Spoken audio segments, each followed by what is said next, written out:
दोस्तों, मेरा नाम कार्तिक है और मैं उत्तर प्रदेश के लखनऊ का रहने वाला हूं। आज जो डरावनी कहानी मैं आप लोगों को सुनाने जा रहा हूं, वो मेरे जीवन में घटी एक बहुत ही भयंकर और डरावनी घटना के बारे में है।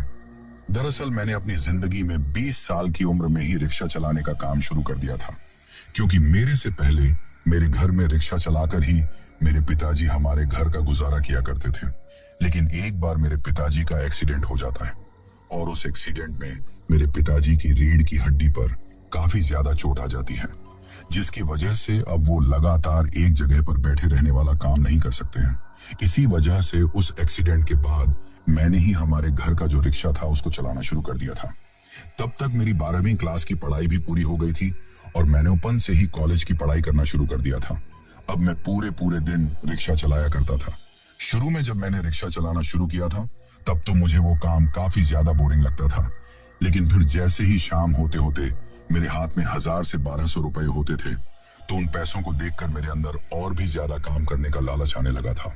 और अब मैं पैसे कमाने के चक्कर में इतना पागल हो गया था कि सुबह के लगभग 5 से 6 बजे के वक्त ही अपने घर से निकल जाया करता था और रात को भी लगभग 10-11 बजे तक घर पर जाता था, क्योंकि मुझे जितना ज्यादा हो सकता था उतना ज्यादा पैसा कमाना था। जिस रिक्शा से पहले के टाइम पर पिताजी एक दिन के 700 से 800 रुपए लेकर शाम के वक्त घर पर जाया करते थे, उसी रिक्शा से अब मैं रोजाना के 2 से 2500 रुपए लेकर घर पर जाने लगा था, जिसको देखकर मेरी माँ और मेरे पिताजी दोनों ही काफी ज्यादा खुश रहने लगे थे। लेकिन मुझे इस बात का जरा भी अंदाजा नहीं था कि मेरा ये ज्यादा पैसे कमाने का लालच एक दिन मुझे ऐसी मुसीबत में डाल देगा, जिस मुसीबत में पड़ने के बाद मैंने इतने दिनों में जितने भी थोड़े बहुत एक्स्ट्रा पैसे कमाए होंगे, वो उस घटना के होने के बाद ही कुछ इस तरह से खर्च होने लगेंगे कि कुछ ही दिनों में उन पैसों का पता ही नहीं चलेगा कि वो पैसे कहाँ चले गए। अब मैं आप लोगों को आपका ज्यादा समय खराब ना करते हुए उस डरावनी घटना पर लेकर आता हूं, जिस डरावनी घटना के बारे में मैं आज आप लोगों के लिए ये कहानी लेकर आया हूं। दरअसल अब मेरी हमेशा की तरह आदत पड़ी हुई थी कि मैं हमेशा 10 से 11 बजे के आसपास में घर पर जाया करता था। उस दिन धीरे धीरे शाम ढल रही थी और मेरे रिक्शा में उस वक्त लगभग 5 से 6 सवारियां बैठी हुई थी। उन सवारियों को मुझे लखनऊ में ही एक जगह पर छोड़ना था, पर उनको वहां पर छोड़कर आने के बाद जब मैं वापस आ रहा था तो वापस आते आते मुझे रात के लगभग 8 बज चुके थे। उस वक्त मैं सोच रहा था कि आज तो कोई सवारी भी नहीं मिल रही है, तो क्यों ना आज मैं थोड़ा जल्दी ही घर चला जाऊं। लेकिन फिर मेरे दिमाग में आता है कि रोजाना घर जाते ही मेरी माँ मुझसे पूछती हैं कि बेटा आज के दिन कितने की दिहाड़ी बनी। तो अगर मैं उन्हें कहूंगा कि माँ आज तो सिर्फ 1500 की ही दिहाड़ी बनी है, तो उनके चेहरे पर यह सुनकर मायूसी आ जाएगी, क्योंकि मैं रोजाना उन्हें 2000 से ऊपर की ही दिहाड़ी ले जाकर देता हूं। अब उस वक्त मेरे मन में यह था कि अगर मुझे आज घर जाने से पहले 3 से 4 सवारियां और मिल जाती तो मेरी रोजाना की तरह 2000 से ऊपर की दिहाड़ी बन जाती। इसी वजह से अब मैं 2-4 सवारी के चक्कर में सड़कों पर इधर उधर घूमने लगा था। उस वक्त धीरे धीरे सड़कों पर लोग दिखना कम हो रहे थे और जो दुकानदार थे वो भी अपनी दुकानों को बंद करके अपने अपने घर पर जाने लगे थे। थोड़ी ही देर में पूरी सड़क पर चारों तरफ एक सन्नाटा पसर गया था। अब तक मुझे इधर उधर घूमते हुए लगभग 1 से 1.5 घंटा हो चुका था, लेकिन मुझे कोई भी सवारी नहीं मिल रही थी। इसी वजह से मैं थक हार कर अपने रिक्शा को स्टार्ट करता हूं और अपने घर की ओर निकाल लेता हूं। जिस जगह से मैं अपने घर पर जा रहा था उस जगह से मेरा घर लगभग आधे घंटे की दूरी पर था। इसी वजह से मैं अब अपने रिक्शा में गाने बजाते हुए फुल स्पीड में अपने घर की तरफ जा रहा था। तभी अचानक से ही मुझे एक सुनसान सड़क पर एक घुमाव में एक औरत खड़ी हुई दिखाई देती है, जिसने काले रंग की साड़ी पहन रखी थी और वो औरत सड़क पर खड़ी खड़ी बार बार इधर उधर देख रही थी। उसको देखकर ऐसा लग रहा था कि शायद उसे कहीं पर जाना है और वो किसी रिक्शा या फिर टैक्सी का इंतजार कर रही है। लेकिन मेरा एक मन उस वक्त मुझे कहता है कि रात के 10 बजने को आए हैं और इस वक्त कोई औरत भला इस सुनसान सड़क पर यूं अकेली कैसे खड़ी रह सकती है। लेकिन फिर भी मैं सोचता हूं कि एक बार मैं उसके पास अपने रिक्शा को रोककर उसे ये पूछ ही लेता हूं कि बहन जी आपको कहां जाना है, और फिर उसके बाद मैं करता भी कुछ वैसा ही हूं। लेकिन जैसे ही मैंने अपने रिक्शा को रोककर उसे ये पूछा कि बहन जी आपको कहां जाना है, तो मुझे जवाब देने के बजाय वो डायरेक्ट ही मेरे रिक्शा में आकर बैठ जाती हैं और रिक्शा में बैठने के बाद कुछ भी नहीं बोलती हैं।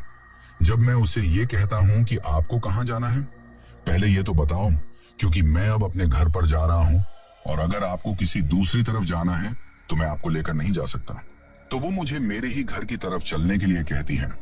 लेकिन उसने जिस जगह का नाम बताया था वो जगह मेरे घर से भी लगभग 5 से 7 किलोमीटर आगे थे, यानी कि मुझे अपने घर को भी पार करके आगे की तरफ जाना था। पर उस वक्त मैं भी मौके का फायदा उठाने की कोशिश करता हूँ और उससे डबल किराया मांगता हूँ। लेकिन मुझे ताज्जुब तो तब हुआ जब उसने एक ही बार में डबल किराया देने के लिए भी हाँ कर दी। जैसे ही उसने डबल किराया देने के लिए हाँ की तो मैं भी खुशी के मारे अपने रिक्शा को फिर से स्टार्ट करके वहां से निकल लेता हूँ। अब वो मेरे पीछे रिक्शा में बैठी हुई थी। अब उस वक्त मेरे रिक्शा में सुनहरे सुनहरे फिल्मी गाने चल रहे थे, लेकिन उन फिल्मी गानों के बीच ही मुझे ऐसा महसूस होता है कि जैसे वो औरत मेरे पीछे बैठी बैठी घुरहा रही हो या फिर जोर जोर से सांस ले रही हो, जैसे कि कोई अस्थमा का मरीज सांस लेता है। एक पल के लिए तो मैंने उस आवाज को नजरअंदाज किया, लेकिन जब वो आवाज मेरे कानों के काफी करीब से आने लगी और मुझे लगा कि जैसे वो बिल्कुल मेरी गर्दन के पीछे ही है, तो मैं अचानक से पीछे की तरफ मुड़कर देखता हूँ। लेकिन उस वक्त वो औरत मुझे अपनी सीट पर बिल्कुल ठीक ठाक तरीके से बैठी हुई दिखाई देती है और ना ही वो कोई जोर जोर से सांस ले रही थी। लेकिन फिर जब वो वापस से सामने की तरफ मुंह करके रिक्शा चलाने लगता हूँ तो अब वो आवाज पहले से भी ज्यादा और भारीपन में मुझे सुनाई देने लगी थी। इसी वजह से मैं चलते रिक्शा में ही अपने गानों को बंद कर देता हूँ, यानी कि उस वक्त मेरे रिक्शा में जो गाने बज रहे थे उनको मैंने बंद कर दिया था। अब उस सुनसान सड़क पर मुझे सिर्फ अपने दौड़ते हुए रिक्शा के टायरों की ही आवाज सुनाई दे रही थी। लेकिन जैसे ही मैंने गानों को बंद किया था तो फिर भी मुझे वो गुर्राने की आवाज सुनाई देने लगी थी। तभी मैं चलते रिक्शे में ही उस औरत की तरफ बिना मुंह किए ही उससे बोलता हूँ कि क्या हुआ बहन जी, आपको कोई तकलीफ है क्या? मुझे ऐसा सुनाई दे रहा है कि जैसे आपको सांस लेने में दिक्कत हो रही हो। लेकिन वो मेरी इस बात का कोई भी जवाब नहीं देती हैं और अजीब तरीके से चिल्लाते हुए मुझसे कहती हैं कि चुपचाप रिक्शा चलाओ। तुम जैसे रिक्शा वालों को मैं अच्छी तरीके से जानती हूँ। रात का वक्त और सुनसान सड़क देखकर तुम लोग अकेली औरत को पाकर उससे गोल गोल बातें करके उसको अपने चक्कर में फंसाना चाहते हो, लेकिन मैं ऐसी वैसी औरत बिल्कुल भी नहीं हूँ। जब तुम्हें पता चलेगा कि मैं कैसी औरत हूँ तो तुम बात करना तो दूर बल्कि मेरे पास में बैठे रहकर सांस लेना भी भूल जाओगे। उसके बाद सुनकर मैंने सोचा कि बड़ी ही खतरनाक औरत है। आखिर इसमें ऐसा क्या है कि जब मैं इसके बारे में जानूंगा तो मैं सांस लेना ही भूल जाऊंगा।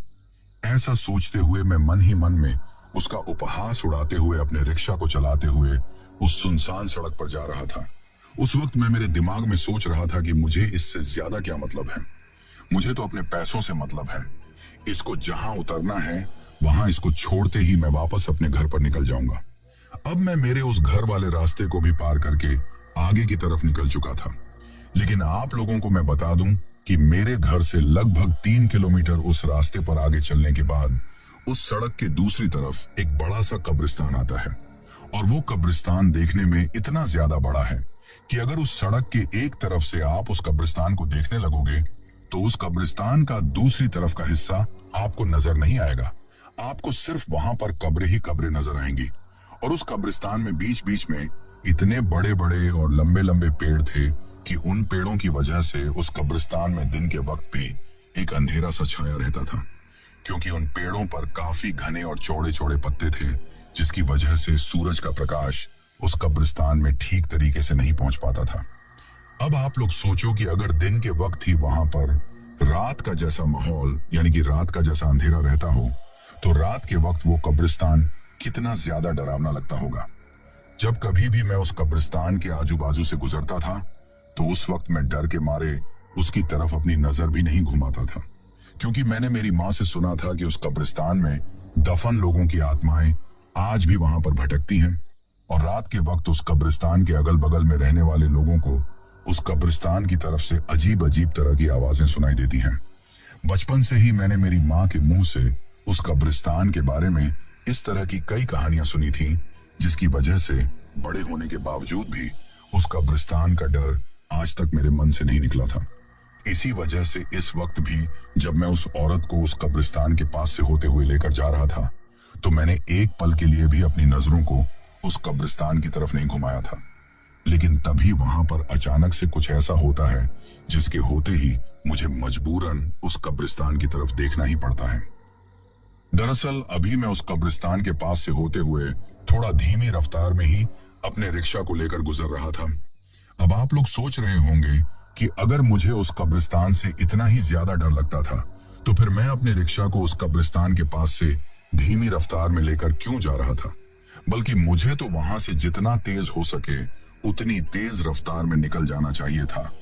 तो मैं आप लोगों को बता दूं कि उस कब्रिस्तान के सामने से जो सड़क गुजरती थी, उस सड़क पर जगह जगह पर छोटे छोटे गड्ढे हो रखे थे और उन गड्ढों में भी बरसात का पानी भरा हुआ था, जिसकी वजह से मुझे ही नहीं बल्कि वहां से गुजरने वाले किसी भी वाहन वाले को वहां से धीरे ही गुजरना पड़ता था।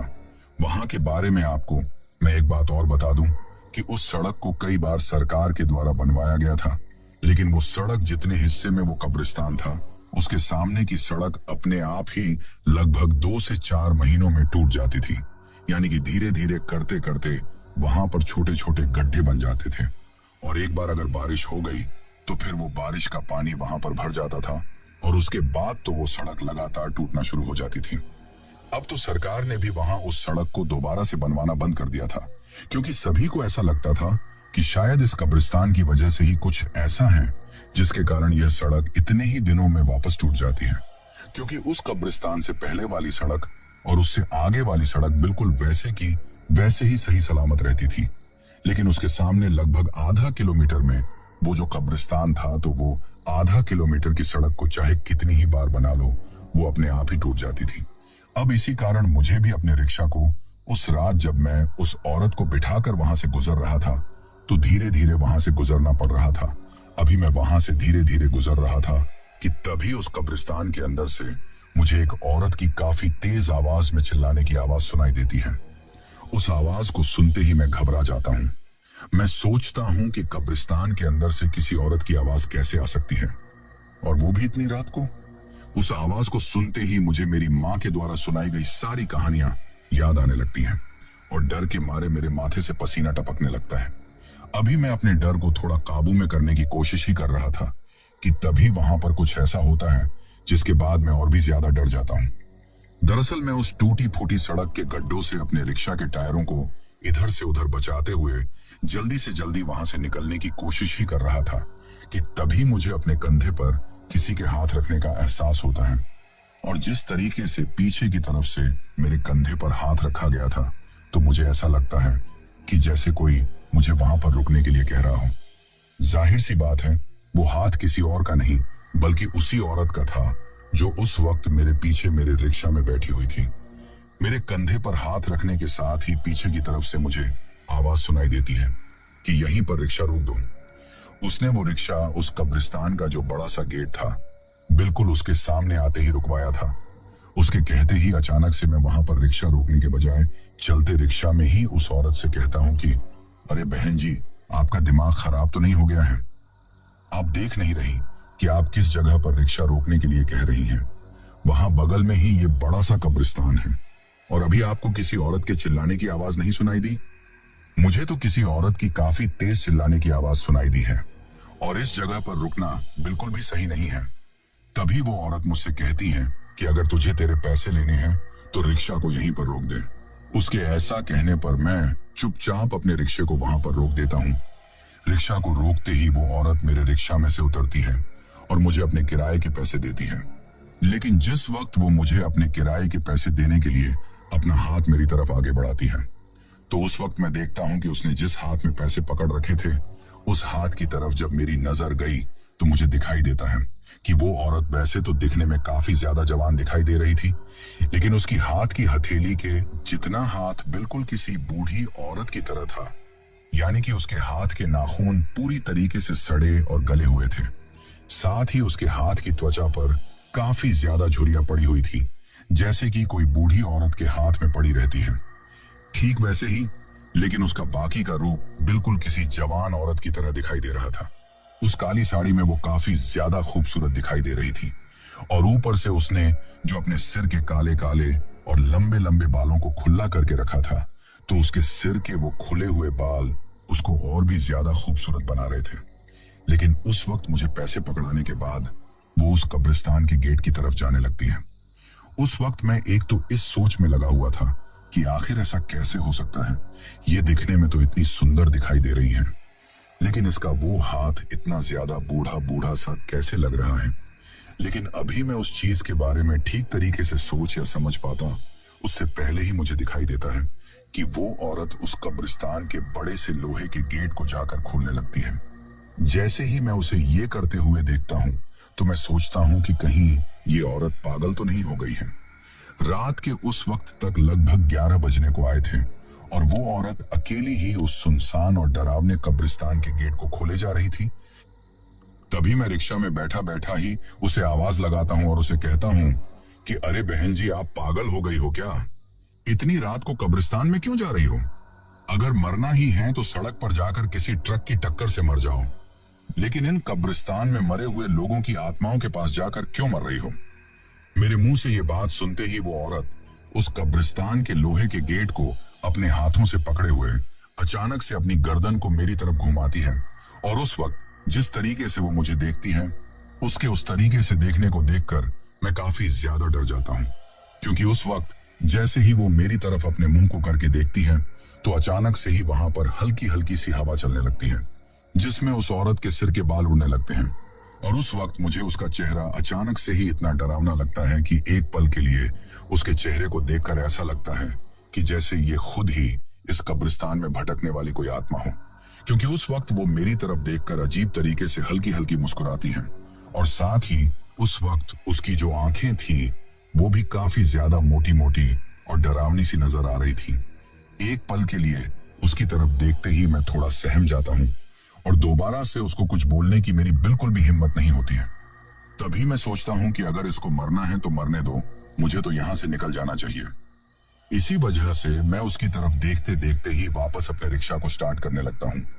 जब मैं अपने रिक्शा को स्टार्ट कर रहा था तो वो लगातार उस कब्रिस्तान के लोहे के गेट को पकड़कर मेरी तरफ ही देख रही थी और बिल्कुल उसी तरीके से मुस्कुरा रही थी। लेकिन उस वक्त मेरा डर और भी ज्यादा बढ़ जाता है जब मुझे दिखाई देता है कि बार बार स्टार्ट करने के बावजूद भी मेरा रिक्शा स्टार्ट नहीं हो रहा है। ये चीज देखते ही मैं काफी ज्यादा डर जाता हूँ। अब बार बार मैं अपनी रिक्शा को स्टार्ट करने की कोशिश कर रहा था, लेकिन कई बार कोशिश करने के बावजूद भी मेरा रिक्शा स्टार्ट नहीं होता है। रिक्शे को स्टार्ट करते करते मैं इतना ज्यादा डर गया था कि मेरे पूरे चेहरे पर पसीना आ गया था और वो पसीना शायद उस औरत को भी ठीक तरीके से दिखाई दे रहा था। उस पसीने को देखकर शायद वो ये भी समझ गई थी कि मैं काफी ज्यादा डरा हुआ हूँ, लेकिन तभी अचानक से ही वो अपने हल्के हल्के कदमों से वापस मेरी तरफ आने लगती है। उसको मेरी तरफ आता हुआ देखकर मैं इतना ज्यादा डर जाता हूँ कि एक पल के लिए तो मेरा मन करता है कि मैं मेरे रिक्शे को वहीं पर छोड़कर वहां से भाग जाऊं, लेकिन फिर मैं सोचता हूँ कि एक ये रिक्शा ही तो मेरे घर का गुजारा चलाने का जरिया है। अगर इसको भी कुछ हो गया तो फिर मैं और मेरा पूरा घर बुरी तरीके से बेरोजगार हो जाएंगे। इसी वजह से मैं उस वक्त डरा सहमा सा उस रिक्शा में ही बैठा रहता हूँ। लेकिन जब वो धीरे धीरे मेरी तरफ वापस आ रही थी तो उस दौरान भी मैं लगातार रिक्शे को स्टार्ट करने की कोशिश कर रहा था, लेकिन मेरी हर कोशिश नाकामयाब हो रही थी। उस लोहे के गेट से चलकर जब तक वो मेरे रिक्शा के पास आई, उस वक्त तक उसको देखकर मैं लगभग 1000 बार डरा था, क्योंकि वो इस तरीके से स्लो मोशन में चलते हुए मेरे पास आ रही थी कि उसको देखकर ऐसा लग रहा था कि ये यहाँ पर आने में 10 दिन तो लगा ही देगी। और उसके साथ ही वो अजीब तरीके से मुस्कुरा रही थी। उसकी वो मुस्कुराहट उस वक्त मुझे इतनी ज्यादा डरावनी लग रही थी कि उसकी उस मुस्कुराहट को देखकर उस वक्त मेरे चेहरे पर ही नहीं बल्कि मेरे पूरे बदन पर पसीना आ गया था, क्योंकि एक मर्द होने के बावजूद उस कब्रिस्तान के पास में होकर मैं इतना ज्यादा डर रहा था, लेकिन एक औरत होकर वो बिल्कुल भी नहीं डर रही थी। और उस वक्त ऊपर से वो जो हल्की हल्की हवा चल रही थी और उस हवा में जो उसके खुले हुए बाल उड़ रहे थे, वो तो उसकी उस मुस्कुराहट और उसके चेहरे को और भी ज्यादा डरावना बना रहे थे। तभी वो मेरे रिक्शा के पास आकर मुझसे पहली बार इतनी लंबी बात बोलती है। वो मुझसे कहती है कि आज दिन के वक्त मैं इस कब्रिस्तान में आई थी, क्योंकि इस कब्रिस्तान में मेरे पति की कब्र है और मैं उस कब्र पर फूल चढ़ाने के लिए आई थी। लेकिन उस वक्त गलती से मैं भूलकर मेरा जो पर्स था उसको वहीं पर छोड़ आई और यहाँ से निकल गई। लेकिन आगे जाने के बाद मुझे याद आया कि मैं अपने पर्स को तो उस कब्रिस्तान में ही भूल आई हूँ। इसी वजह से मैं वापस आकर इस कब्रिस्तान में अपने पर्स को लेना चाह रही थी, लेकिन रास्ते में ही मुझे आते आते काफी ज्यादा देर हो गई। अब यहाँ पर आसपास में मेरा कोई जानने वाला भी नहीं है, इसी वजह से मैं रात के वक्त यहाँ पर नहीं रुक सकती। तो अब मैं जितना जल्दी हो सके इस कब्रिस्तान में जाकर अपने पर्स को वहां से उठाकर वापस जहां मुझे जाना है वहां चली जाऊंगी। लेकिन तुम्हारी तरह ही डर तो मुझे भी काफी ज्यादा लग रहा है। अगर तुम मेरी थोड़ी सी मदद और कर दो तो मैं इसके बदले में तुम्हें और ज्यादा पैसे दूंगी। उस वक्त उसके मुंह से पैसों का नाम सुनते ही मेरे मन में लालच के लड्डू फूटने लगते हैं और मैं डरते डरते उसे कपकपाती हुई आवाज में कहता हूं कि कैसी मदद। तो वो मुझसे कहती हैं कि तुम भी मेरे साथ कब्रिस्तान के अंदर चलो। मैं अकेली कब्रिस्तान के अंदर जाऊंगी तो मुझे काफी ज्यादा डर लगेगा, लेकिन अगर हम दो लोग एक साथ जाएंगे तो मुझे डर थोड़ा कम लगेगा। और पर्स को बाहर वापस लाते ही पर्स में जो पैसे हैं उनमें से मैं तुम्हें 1000 रुपये और दे दूंगी, क्योंकि उस पर्स में मेरा काफी ज्यादा कीमती सामान है। उस पर्स में मेरे कुछ गहने और थोड़े बहुत पैसे भी हैं। अब उस जगह तक आने का उस औरत ने मुझे 300 रुपये भाड़ा तो पहले से ही दे दिया था, लेकिन उस वक्त मेरे दिमाग में आता है कि अगर इस औरत का पर्स दिन के वक्त इस कब्रिस्तान में रह गया था तो फिर इसके पास मुझे भाड़े के पैसे देने के लिए पैसे कहां से आए। लेकिन तभी मेरे दिमाग में 300 की जगह 1000 रुपए घूमने लगते हैं और मैं सोचता हूं कि कब्रिस्तान के अंदर जाकर ही तो वापस आना है, इसमें इतनी कौन सी डरने वाली बात है। लेकिन उस वक्त मेरे दिमाग में मेरी माँ के द्वारा सुनाई गई कई डरावनी कहानियां आने लगती हैं, जो कि उस कब्रिस्तान के बारे में ही सुनाई गई थी। और अभी थोड़ी देर पहले अचानक से उस कब्रिस्तान के अंदर से मुझे जो औरत की आवाज सुनाई दी थी वो बात भी मुझे याद आती है। इसी वजह से डरकर मैं उस औरत से उस कब्रिस्तान के अंदर जाने के लिए साफ साफ मना कर देता हूँ। मेरे मना करते ही उसके चेहरे पर मुझे एक निराशा दिखाई देती है और वो थोड़ी उदास हो जाती है। लेकिन फिर थोड़ी देर कुछ सोचने के बाद वो मुझे फिर से कहती है कि मैं तुम्हें 1000 रुपए की जगह 2000 रुपए दूंगी, लेकिन तुम एक बार मेरे साथ इस कब्रिस्तान के अंदर चलो, क्योंकि उस पर्स में मेरे काफी महंगे गहने हैं जिनको मैं आज ही सुनार की दुकान से लेकर आई थी। साथ ही उस पर्स में मेरे लगभग 10 से 15 हजार भी हैं और उन 15,000 में से मैं तुम्हें 2000 रुपये दे दूंगी। अब मेरे मन में फिर से लालच के लड्डू फूटते हैं और उस वक्त मैं उस जगह पर भी मौके का फायदा उठाने की सोचता हूँ। जिस तरीके से मैंने मजबूरी में उस औरत से मौके का फायदा उठाकर दोगुना किराया लिया था, उसी तरीके से उस औरत से कहता हूँ कि मैं 2000 में तो अंदर नहीं चलूंगा, अगर तुम मुझे 3000 दो तो मैं अंदर चल सकता हूँ। मेरे मुंह से ये बात सुनते ही वो औरत काफी ज्यादा खुश हो जाती है और मेरे कहते ही वो मुझे 3000 देने के लिए भी तैयार हो जाती है। लेकिन उस वक्त मैं पागल इतना भी नहीं समझ पा रहा था कि मौके का फायदा मैं नहीं बल्कि मेरे सामने वह जो खड़ी हुई है वो उठा रही है। उसको हाँ करने के बाद मैं अपने रिक्शा को वहीं पर छोड़कर उसके साथ उस कब्रिस्तान में चलने के लिए तैयार हो जाता हूँ।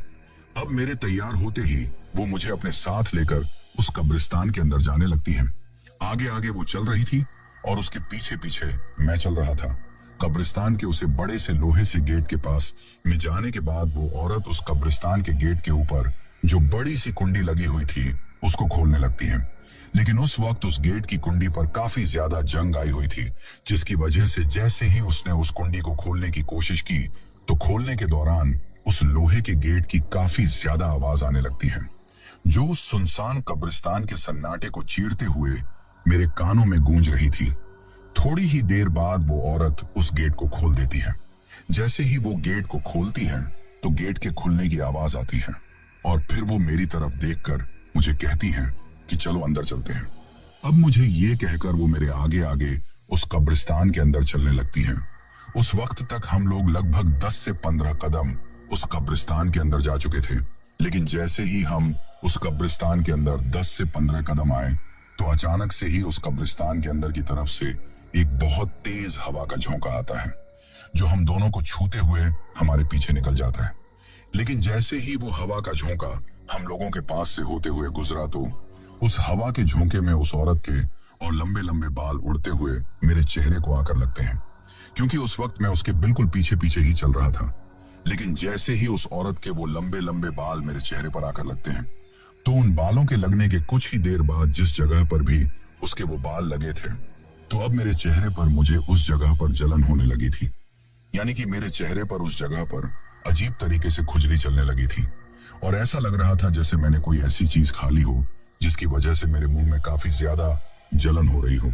लेकिन उस वक्त मुझे यह समझ में नहीं आ रहा था कि आखिर ये सब मेरे साथ क्या हो रहा है। लेकिन वो हवा का झोंका जैसे ही हम लोगों को छूते हुए हम लोगों के पीछे से जाता है, तो उस हवा के झोंके के साथ ही उस कब्रिस्तान का वो जो बड़ा सा और भारी सा लोहे का गेट था, वो अचानक से ही बंद हो जाता है। उस वक्त उस गेट को इस तरह से बंद होता हुआ देखकर मैं सोचता हूं कि शायद हवा की वजह से वो बंद हो गया होगा, जो कि अक्सर होता है कि जब कभी भी हवा आती है तो दरवाजे अपने आप ही हवा की वजह से बंद हो जाते हैं। लेकिन उस वक्त मैं सोचता हूं कि वो लोहे का गेट तो बहुत ही ज्यादा भारी था, और वो इतना भारी गेट अचानक से इस हवा के झोंके से कैसे बंद हो सकता है। लेकिन तभी वो औरत मुझसे कहती है कि अरे क्या हुआ, तुम रुक क्यों गए, चलो मेरे साथ। तो फिर उससे मैं उसके पीछे पीछे चलने लगता हूं। अब वो कब्रिस्तान दिखने में काफी ज्यादा लंबा चौड़ा था। अब वो औरत चलती ही जा रही थी, तो मैं उससे पूछता हूं कि आगे कितना दूर चलना है, लेकिन वो मेरी इस बात का कोई भी जवाब नहीं देती है। जब मैं बार बार पीछे से उससे ये बात कहता हूं कि मुझे थोड़ा डर लग रहा है, मैं यहीं पर रुकता हूं, आप आगे जाकर अपना पर्स ले आओ। तभी मेरी यह बात सुनकर वो आगे की तरफ चलते चलते ही मुझसे कहती है कि थोड़ी देर सब्र रखो, तुम्हें सब कुछ समझ में आ जाएगा।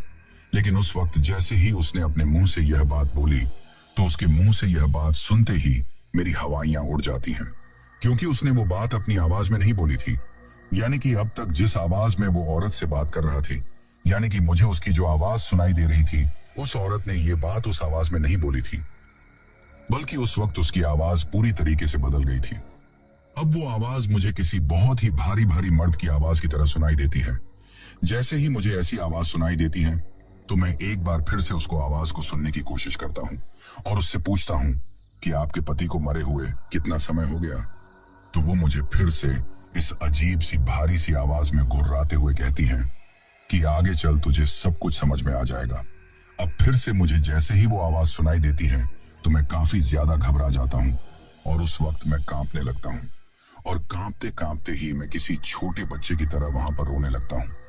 अब जैसे ही मेरे रोने की आवाज मेरे आगे चल रही वो औरत सुनती है, तो चलते चलते ही उसके कदम रुक जाते हैं, और उससे पहले ही मैं भी चलना बंद कर दिया था। लेकिन जैसे ही उसको ये एहसास होता है कि मैं उसके पीछे पीछे नहीं आ रहा हूँ और वहीं पर रुक गया हूँ, तो वो अचानक से ही मेरी तरफ पलटती है, और जैसे ही वो मेरी तरफ पलटती है, तो मैं डर के मार 2-3 कदम पीछे हो जाता हूँ, क्योंकि जैसे ही वो मेरी तरफ पलटी, तो उस वक्त उसका हुलिया पूरी तरीके से बदल चुका था। यानी कि अब तक वो मुझे जितनी सुंदर और खूबसूरत दिखाई दे रही थी, अब वो उतनी ही ज्यादा डरावनी और खौफनाक दिखाई दे रही थी, क्योंकि उस वक्त उसका चेहरा पूरी तरीके से बदल चुका था। पीछे की तरफ से तो वो वैसी ही दिखाई दे रही थी, लेकिन सामने का हुलिया अब हर प्रकार से बदल चुका था। अब मुझे दिखाई देता है कि उसका वो सुंदर सा दिखाई देने वाला चेहरा बिल्कुल उसके उस हाथ की तरह हो गया है, जिस हाथ को मैंने उस वक्त देखा था जब उसने मुझे किराए के पैसे दिए थे। यानी कि उस वक्त जब उसके हाथ पर मुझे झुर्रियां पड़ी हुई दिखाई दे रही थी, ठीक उसी तरीके से अब उसके पूरे चेहरे पर मुझे झुर्रियां नजर आने लगती हैं।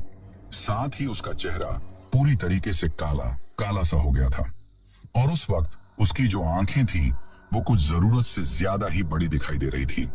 साथ ही उसकी आंखें भी अंदर की तरफ से पूरी तरीके से बदल चुकी थी, यानी कि ना ही तो वो काली दिखाई दे रही थी और ना ही सफेद दिखाई दे रही थी, बल्कि वो तो कुछ अलग ही प्रकार की हो गई थी। साथ ही उस वक्त उसका मुंह का जो जबड़ा था वो भी पूरी तरीके से फटा हुआ दिखाई दे रहा था, और उसमें से उसके लंबे लंबे दांत बाहर की तरफ निकले हुए मुझे साफ साफ दिखाई दे रहे थे। साथ ही उसके बाकी के शरीर की त्वचा भी धीरे धीरे बदलने लगी थी, और अब उसने मेरे सामने पूरी तरीके से एक डायन या चुड़ैल का रूप ले लिया था, जिसको देखकर मैं इतना ज्यादा डर गया था कि उस वक्त मेरे पेंट में सुसु आने वाली हो गई थी। लेकिन मैंने मेरी माँ से कहानियों में सुना था कि जो कोई भी कब्रिस्तान के अंदर या फिर कहीं पर किसी की कोई कब्र दफन हो, वहां उसके ऊपर पेशाब कर देता है, तो फिर वहां पर जिस आदमी की लाश दफन होती है, उस आदमी की आत्मा हमेशा हमेशा के लिए ही उसके पीछे पड़ जाती है। इसी वजह से मेरी माँ की वो बात याद आते ही मैं डर के मारे अपने पेशाब को काफी ज्यादा कंट्रोल करने की कोशिश करता हूँ। लेकिन उस वक्त मेरे चारों तरफ का माहौल कुछ इस तरह का था कि मैं चाहते हुए भी उसको रोक नहीं पाता हूँ, और मेरे वहीं पर खड़े खड़े ही डर के मारे पेशाब निकल जाता है। लेकिन उस वक्त मैं किसी तरह हिम्मत करके वहां से भागने की कोशिश करता हूं और मेरे शरीर में जितनी भी ताकत थी, मैं पीछे की तरफ मुड़कर अब उस बड़े से लोहे के गेट की तरफ भागता हूं। लेकिन जब मैं भागकर उस लोहे के गेट के पास में जाता हूं तो मुझे दिखाई देता है कि उस लोहे के गेट पर तो बाहर की तरफ से वही बड़ी सी कुंडी लगी हुई है, और वो कुंडी बिल्कुल उसी तरीके से लगी हुई है जिस तरीके से कब्रिस्तान के अंदर घुसने से पहले लगी हुई थी। और उसको खोलते वक्त उस औरत को, यानी कि उस डायन को भी काफी ज्यादा कड़ी मशक्कत करनी पड़ी थी। अब मैं बार बार उस लोहे के गेट को हिला रहा था और चिल्ला रहा था कि खोलो खोलो, मैं यहाँ कब्रिस्तान के अंदर हूँ, मैं यहाँ फंसा हुआ हूँ, ये मुझे मार डालेगी। मैं बार बार गेट को हिलाते हुए ये बातें चिल्ला चिल्ला कर बोल रहा था। मुझे ऐसा लग रहा था कि अगर कोई बाहर की तरफ से गुजर रहा होगा तो वो मेरी आवाज सुनकर मेरी मदद के लिए यहाँ पर आ जाएगा। अभी मैं उस गेट को जोर जोर से हिलाकर ये बातें चिल्ला चिल्ला कर बोल ही रहा था कि तभी मुझे फिर से अपने कंधे पर किसी के हाथ रखने का एहसास होता है। जैसे ही मुझे वो एहसास होता है तो मैं धीरे धीरे अपनी गर्दन को पीछे की तरफ करके देखता हूँ तो मुझे वही चुड़ैल अपने पीछे खड़ी हुई दिखाई देती है। जैसे ही वो मुझे वहां पर खड़ी हुई दिखाई देती है तो मैं डर के मारे कपकपाते हुए रोने लग जाता हूँ। अभी मैं रोने ही वाला था कि तभी अचानक से ही उसने अपने लंबे लंबे नाखून वाले हाथ से मेरे मुंह पर वार किया और मेरे मुंह को अपने हाथ से उस लोहे के गेट पर पूरी तरीके से चिपका दिया। वो अपने हाथ का इतना जोर लगाने लगी कि उस लोहे के गेट से और उसके हाथ के बीच में मेरा सिर अब बुरी तरीके से दबने लगा था, जिसकी वजह से मुझे काफी ज्यादा दर्द हो रहा था। अब मैं वहां पर जोर जोर से चिल्ला रहा था, लेकिन जैसे ही मैं चिल्लाने की कोशिश की तो उसने अपने एक दूसरे हाथ से मेरे पेट की चमड़ी को पकड़ लिया और वो अजीब तरीके से मेरे पेट की चमड़ी को पकड़कर उसमें अपने लंबे लंबे नाखून चुभाने लगी थी। ये चीज होते ही मैं किसी कबूतर की तरह फड़फड़ाने लगता हूँ और मुझको इस तरह से फड़फड़ाता हुआ देखकर वो काफी ज्यादा हंसने लगती है। उसका वो डरावना चेहरा जब हंसते हुए मुझे दिखाई देता है तो वो इतना भयंकर और डरावना लग रहा था कि मैं आप लोगों को ठीक तरीके से शब्दों में भी बयां नहीं कर सकता। मेरे सिर को उस लोहे के गेट के ऊपर दबाते हुए वो डरावनी आत्मा पहली बार अपने मुंह से उस डरावनी आवाज में मुझे कुछ बोलती है। वो मुझसे कहती हैं कि तुम जैसे लालची लोग ही अक्सर अपने आप को मौत के मुंह में डालते हो और तुम्हारा लालच ही आज तुम्हें मौत के मुंह में ले आया है। मुझे यह बात कहकर वो जोर जोर से हंसने लगती हैं और फिर से मुझसे कहती हैं कि आज तो पूरे कब्रिस्तान में दावत होगी। आज हम दोनों बहनों का ही कब्रिस्तान को दावत देने का नंबर था। आज हम दोनों बहनों को किसी तरीके से भी तेरे जैसे ही किसी को भी हलाल करके पूरे कब्रिस्तान को दावत देनी थी। आज कब्रिस्तान की सारी रूहें तेरे मांस के चीथड़े खाने के लिए लालायत हो रही हैं। अब मैं तेरे शरीर को बुरी तरीके से फाड़कर सभी लोगों को खिलाऊंगी। मुझसे बात ये कर वो अजीब तरीके से हंसने लगती है। उस वक्त मेरा सिर काफी फटने वाला हो रहा था। मुझे ऐसा लग रहा था कि अगर जल्दी ही मैंने कुछ नहीं किया तो ये चुड़ैल तो मेरे सिर को इस लोहे के गेट में और अपने हाथ के बीच में पीस कर रख देगी। तभी मैं मन ही मन मेरी माँ की कही हुई बातों को याद करने लगता हूँ। उन्होंने मुझे कहा था कि जब कभी भी ऐसी मुसीबत में फंस जाओ जहां पर तुम्हें बचने का कोई भी रास्ता दिखाई ना दे तो फिर बचने का सिर्फ एक ही रास्ता होता है, और वो रास्ता होता है भगवान को याद करना। उस वक्त सिर्फ सच्चे मन से भगवान को याद करना चाहिए। जो कोई भी सच्चे मन से भगवान को याद करता है, भगवान उस वक्त उसकी मदद जरूर करते हैं। मेरी माँ की ये बात याद आते ही मैं मन ही मन भगवान से प्रार्थना करने लगता हूँ और कपकपाती हुई आवाज में कुछ अजीब सा बड़बड़ाने लगता हूँ, जो उस वक्त उस चुड़ैल को समझ में नहीं आ रहा था। लेकिन जिस वक्त मैं बड़बड़ा रहा था तो वो मुझे कहने लगती हैं कि अरे तू क्या बड़बड़ा रहा है, तेरे में इतनी ही हिम्मत है तो मुझे बोल। लेकिन उस वक्त मैं मन ही मन भगवान को याद कर रहा था और उनसे प्रार्थना कर रहा था कि मैं मेरी माँ का एक ही लाडला बेटा हूँ, और अगर आज मुझे भी कुछ हो गया तो मेरी माँ तो जीते जी ही मर जाएगी। यह भगवान मुझे किसी भी तरह से यहाँ से बचा लो। अभी मैं मन ही मन भगवान से प्रार्थना कर रहा था, लेकिन उस वक्त मेरी वो आवाज दबी दबी निकल रही थी, जो कि उस वक्त उस डरावनी आत्मा को समझ में नहीं आ रही थी। इसी वजह से वो मुझसे पूछ रही थी कि तू क्या बड़बड़ा रहा है। लेकिन जैसे ही मैंने बड़बड़ाना शुरू किया तो उसने और ज्यादा जोर देकर मेरे सिर पर दबाव देना शुरू कर दिया था।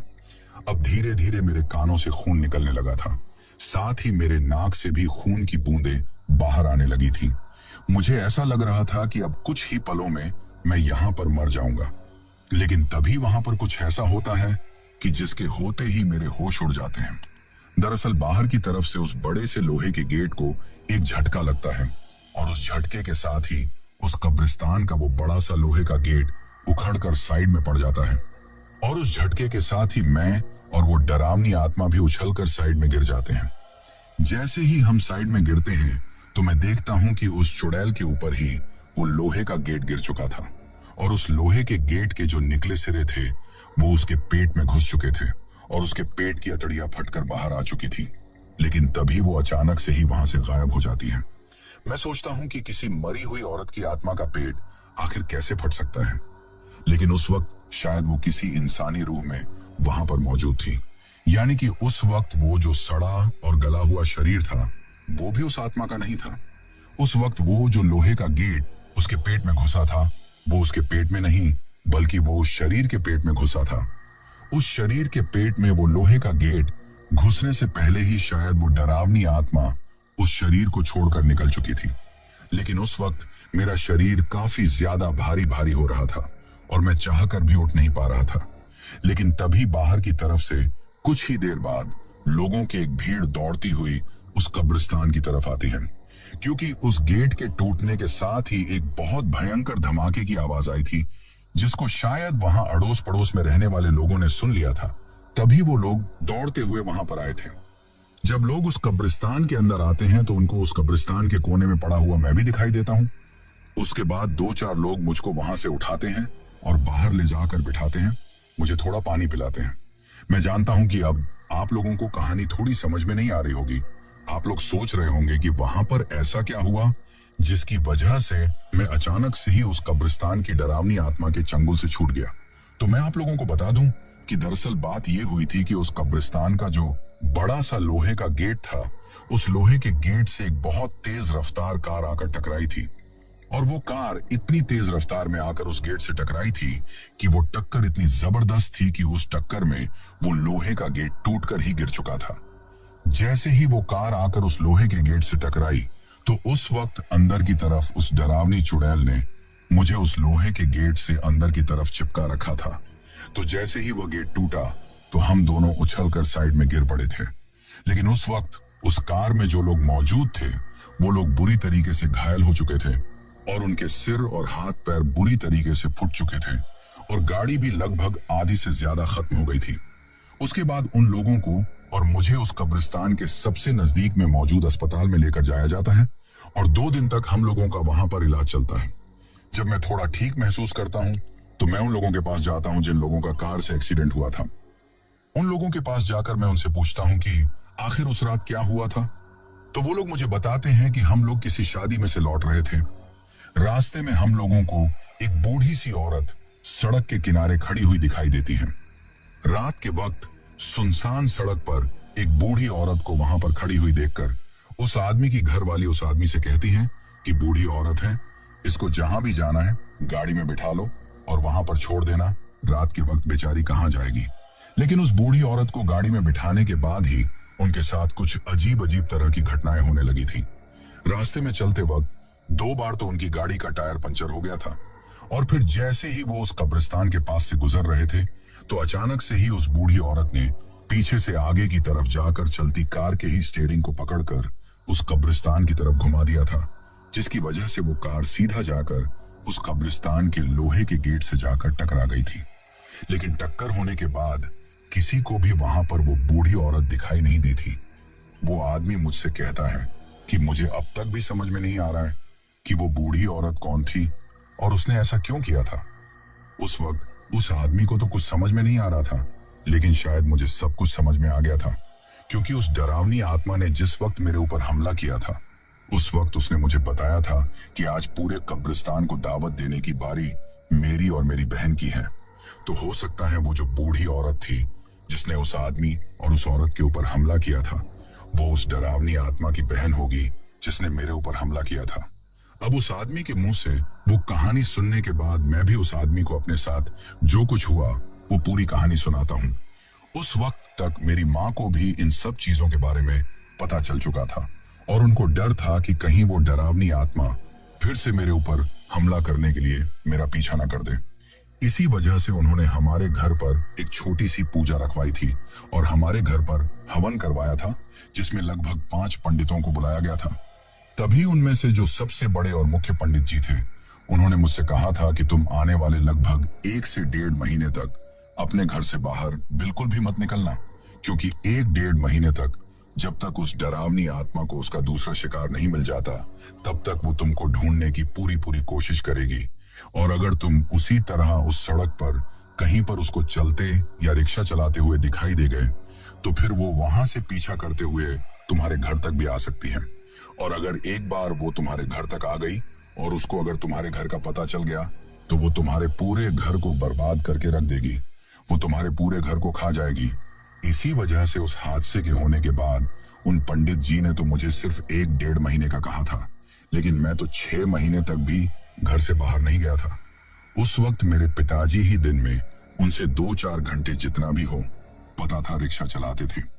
लेकिन मैं आप लोगों को एक बात और बता दूं कि उस रात जब उस कार की टक्कर उस कब्रिस्तान के लोहे के बड़े से गेट से हुई थी, तो उस लोहे के गेट से टकराने से पहले ही वो कार मेरे रिक्शा से भी टकराई थी, जिस टक्कर में मेरा रिक्शा पूरी तरीके से टूटकर कबाड़ हो गया था, क्योंकि वो काफी पुराना भी था।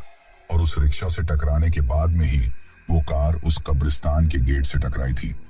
लेकिन फिर उस वक्त मेरे पापा के पास कुछ पैसे जोड़े हुए थे, जिनसे हम लोगों ने एक नया इलेक्ट्रॉनिक रिक्शा ले लिया था, जिसको चलाने में भी पापा को ज्यादा दिक्कत नहीं होती थी। तो दोस्तों, ये थी हमारी आज की कहानी।